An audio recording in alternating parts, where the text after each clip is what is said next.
spettatori, benvenuti a questa nuova puntata di Agrigentini Bella Gente. L'ospite di oggi vanta lavori pluripremiati, collaborazioni con i grandi del cinema italiano.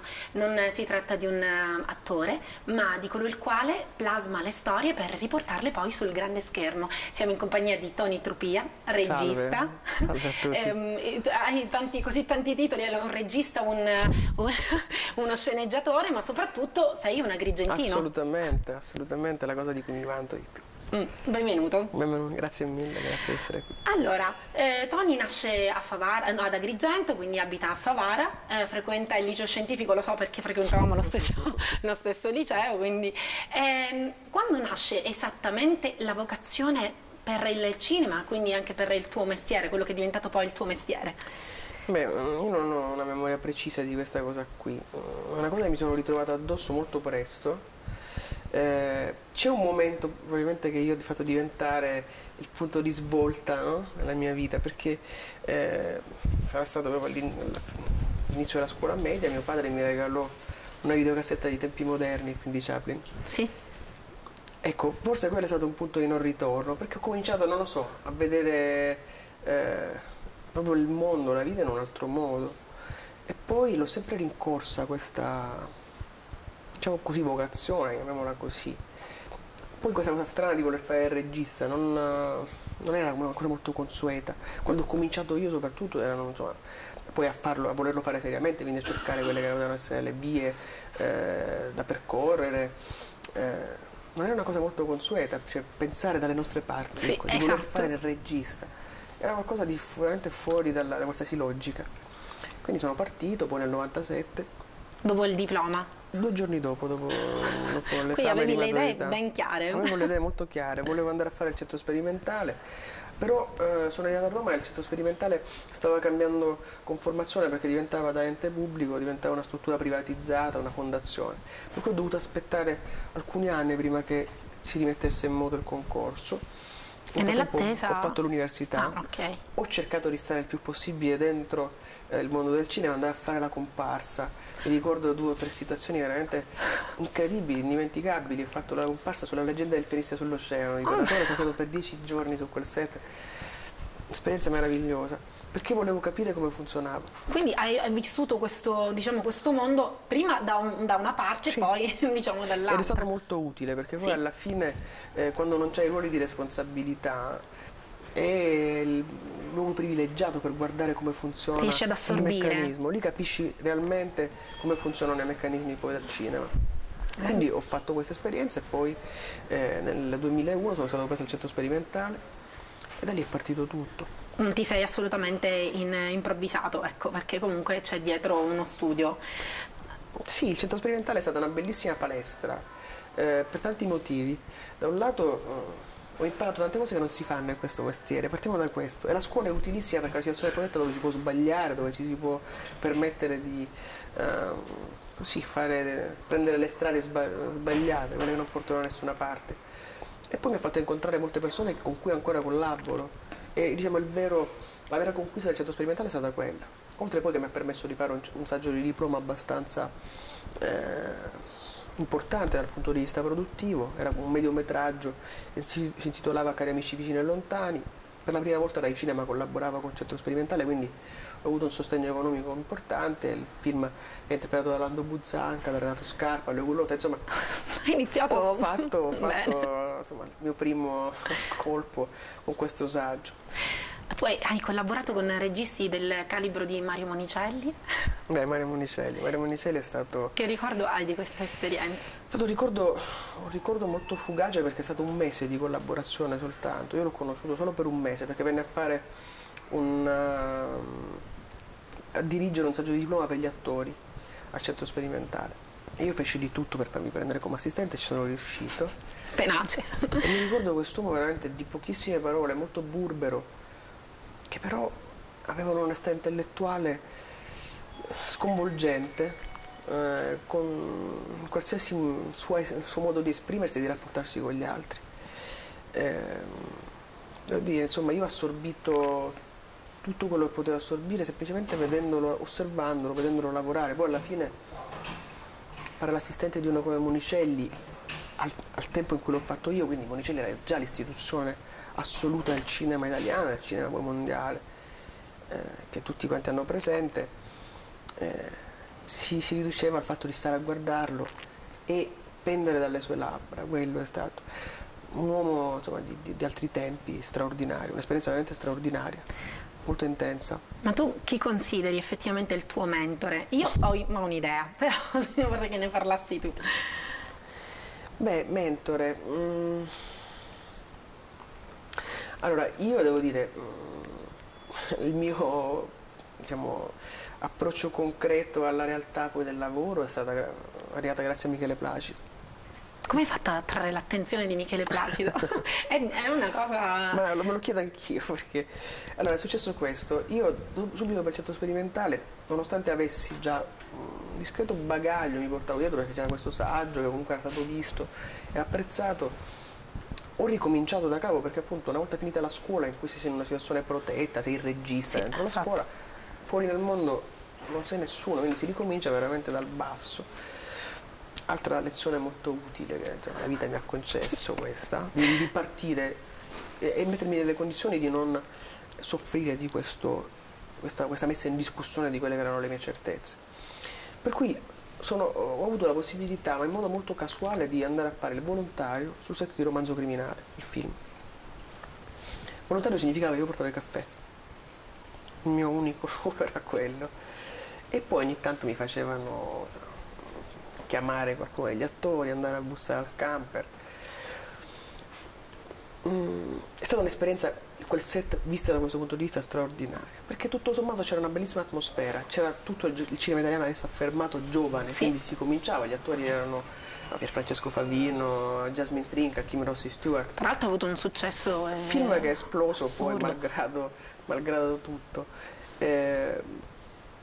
Però Michele non mi facevano avvicinare, me lo facevano proprio avvicinare, da lontano dovevo guardare il regista, perché c'era una gerarchia, il set è strutturato, soprattutto i set molto importanti, sono strutturati in modo gerarchico, quindi l'ultimo assistente non deve mai azzardarsi. Ha un binocolo per vedere. Però ho avuto il caso ha voluto che il mio saggio di diploma, proprio nei giorni, insomma nelle ultime 2 settimane di ripresa, uscisse in sala, venisse distribuito in sala in pochissime copie, però è arrivato in alcune sale. Per cui una sera, dopo una giornata distruttiva di set, che stavamo girando in esterni, c'era tutto il cast, aveva piovuto e non avrebbe dovuto piovere, quindi eravamo tutti distrutti, fisicamente. Faccio coraggio. Raggiungo Michele, me l'ho messa in testa, devo farglielo sapere che c'è questo saggio, questo film in sala. Quindi faccio coraggio in un momento in cui nessuno si accorgeva, perché pioveva e si riparavano tutti.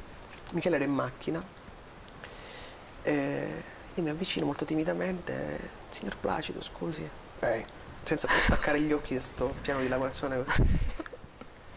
E le volevo dire che la prossima settimana in sala verrà proiettato il mio saggio di diploma. E dove?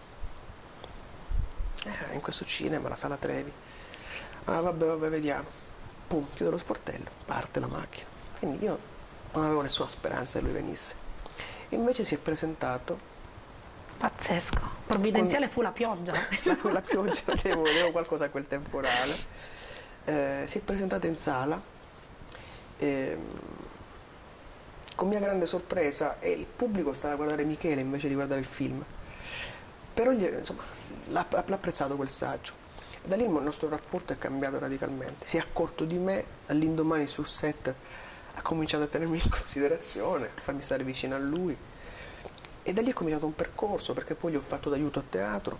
Avete collaborato anche per la stesura di alcune sceneggiature? Per Quindi... Vallanzasca. Per Vallanzasca poi ho fatto una collaborazione più che altro di ricerca, di documentazione per Il Grande Sogno, che era questo film che lui ha fatto sul 68.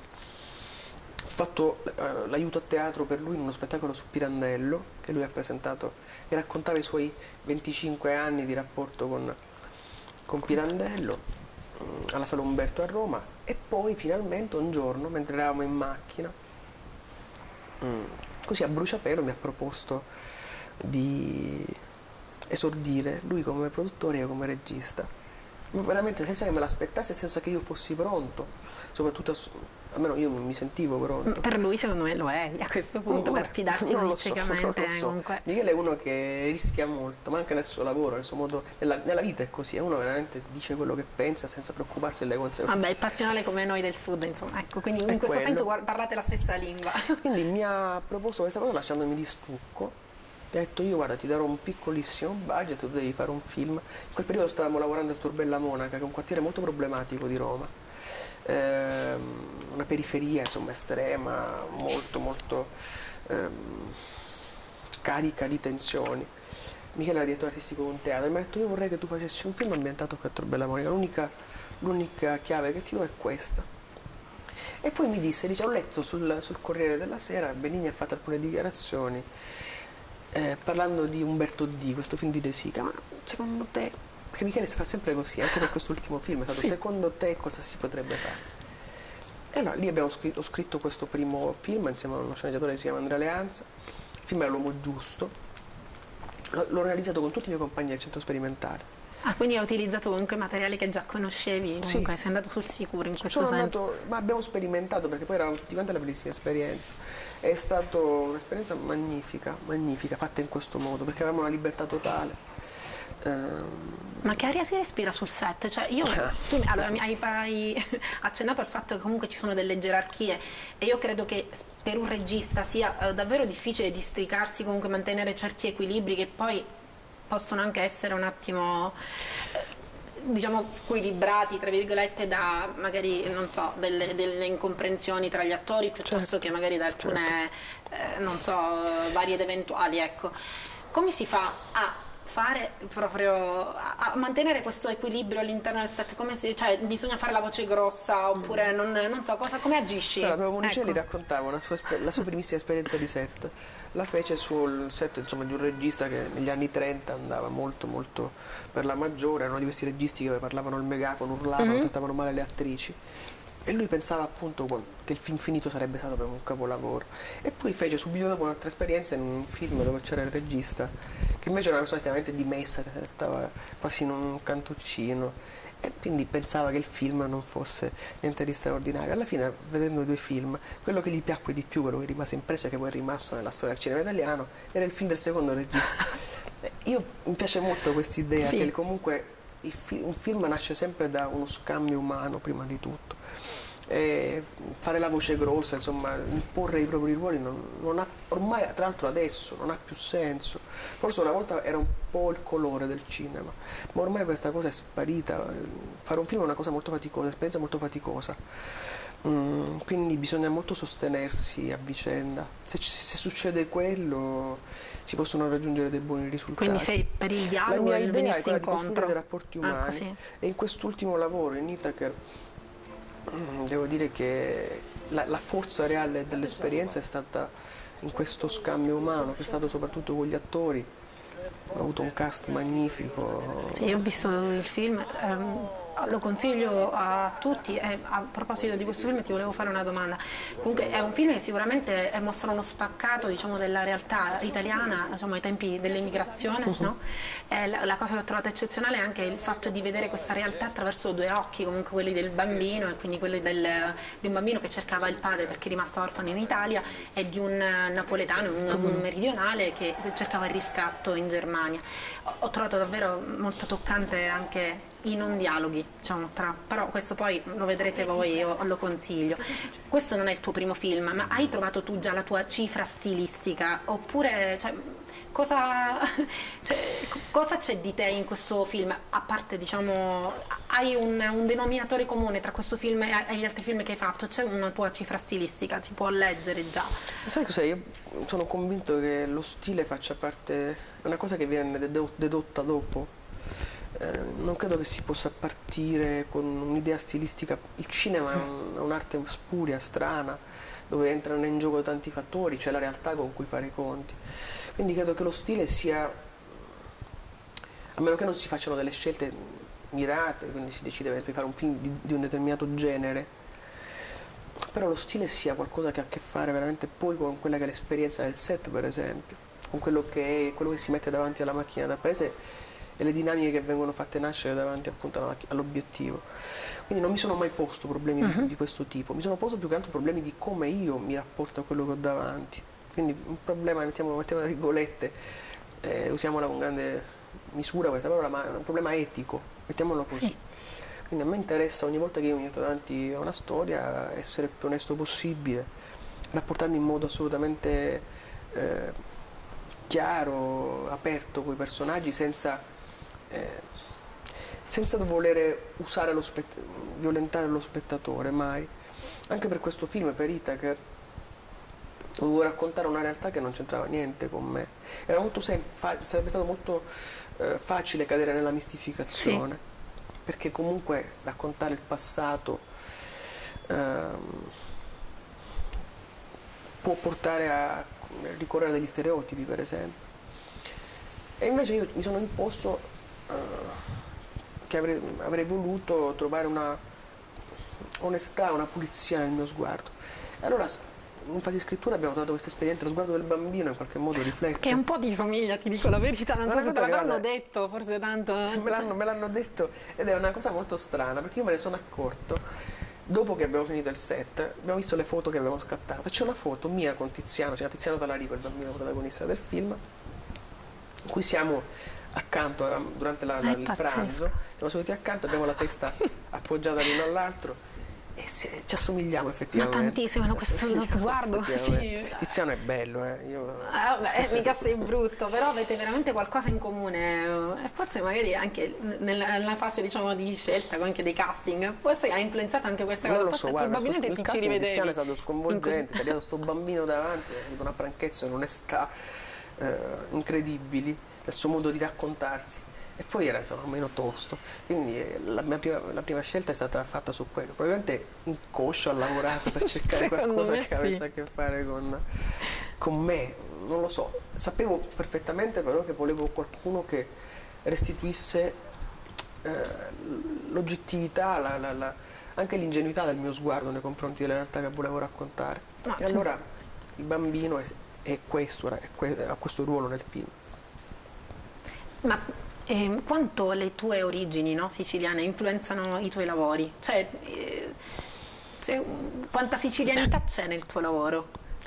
Beh, credo che sia naturale, istintivo mettere in gioco quelle che è la propria identità dentro i lavori che si fanno. Penso che noi siciliani abbiamo una dote, che è quella di saper andare istintivamente oltre le apparenze della realtà, no? Sappiamo cogliere immediatamente quello che c'è dietro lo schermo della realtà, del vissuto quotidiano, ovvio. Mi auguro, ecco, che se c'è una dote, qualcosa di siciliano che passa dal lavoro che faccio, sia questo, sia questa andare oltre. Questo voler andare oltre. E poi, ecco, mi ha aiutato molto essere siciliano a non fermarmi davanti alle difficoltà che ci sono state in questi anni comunque per arrivare a fare il mio lavoro. Ecco, un'altra dote che abbiamo è che siamo cocciuti molto e sappiamo arrivare ai nostri obiettivi nonostante tutte le difficoltà che ci sono. Quindi mi auguro, credo che mi ha aiutato molto, ecco, questo aspetto del nostro carattere popolare, insomma, fa parte della nostra identità. Anche l'umiltà, perché comunque non ti sei sentito immediatamente arrivato una volta. Ma non credo che sia possibile. Sì, no, anche arrivato. Una volta, diciamo, diplomato all'accademia e tutto quanto, hai preferito portare caffè, no? Che poi è una cosa che ti ha portato fortuna, quindi la fortuna ha giocato un ruolo, diciamo, importante, però anche tu stesso hai avuto l'umiltà di partire, diciamo, dal basso e quindi di cercare di assorbire il più possibile poi in definitiva. Mi è sembrato molto naturale e penso che mi sembrerebbe naturale oggi fare un passo indietro se ce ne fosse bisogno, cioè nel senso se mi capitasse la possibilità di fare un'esperienza con un maestro, con qualcuno da cui poter trarre ancora qualcosa, io farei un passo indietro, tornerei veramente a fare un ruolo subalterno, nonostante abbia avuto già la possibilità di fare il mio secondo film. Quindi vedi tutto come un'occasione per imparare. Penso che sia così che bisogna vivere questo lavoro. La bellezza di questo lavoro è anche questa, che è uno osservatorio privilegiato per capire la vita, quindi a qualsiasi ruolo lo si affronta. E allora io voglio questo per me. Questo è il lavoro che ti ha portato comunque lontano dalla tua famiglia, comunque lontano dalla tua terra. Che rapporto mantieni con la città, con Agrigento, con Favara? Allora, quando sono partito ero felice di andarmene. Sai, quando Sì. avevo 18 anni, 17, quasi 18, e volevo veramente proiettarmi in un mondo nuovo. Devo dire, negli anni il mio rapporto si è radicalmente invertito. Ora mi manca moltissimo. Casa mia mi manca moltissimo, il calore, la sicurezza che mi dà ogni volta essere qui, tornare qui. Non lo so, purtroppo so bene che ormai il mio destino, il mio lavoro mi ha portato da un'altra parte, però ci torno tutte le volte che posso,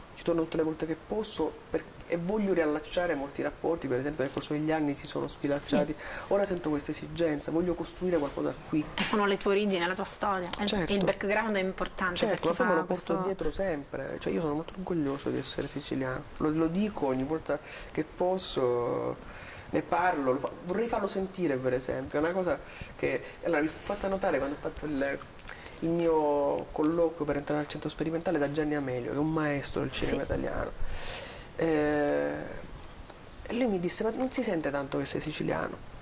Dice: dovresti farlo sentire di più, questa cosa qui. Ma lo diceva a livello, diciamo, di accento? Proprio di accento. Sì. Dice: sii fiero sempre di questa cosa qui perché ti ritornerà. E aveva perfettamente ragione. Ora, insomma, stando lontano, poi ogni tanto si perde, però ogni tanto gioco su questa cosa. Mi fa il telefono, pronto Tony, sono lì e lo faccio venire fuori. Il tonisono, quello. Vabbè, le caratteristiche trasformatiche un po' ti danno torto perché sei biondo, gli occhi azzurri. Però, I normanni però ci sono stati. Però siciliano sei. Assolutamente sì. Cosa sogna Tony Trupia per il suo futuro? Ma per il mio futuro sogno intanto di poter mantenere lo stesso tipo di apertura e in qualche modo anche di semplicità che ho avuto nel rapportarmi alla vita in questi anni in cui l'ho scoperta, ci sono stato dentro.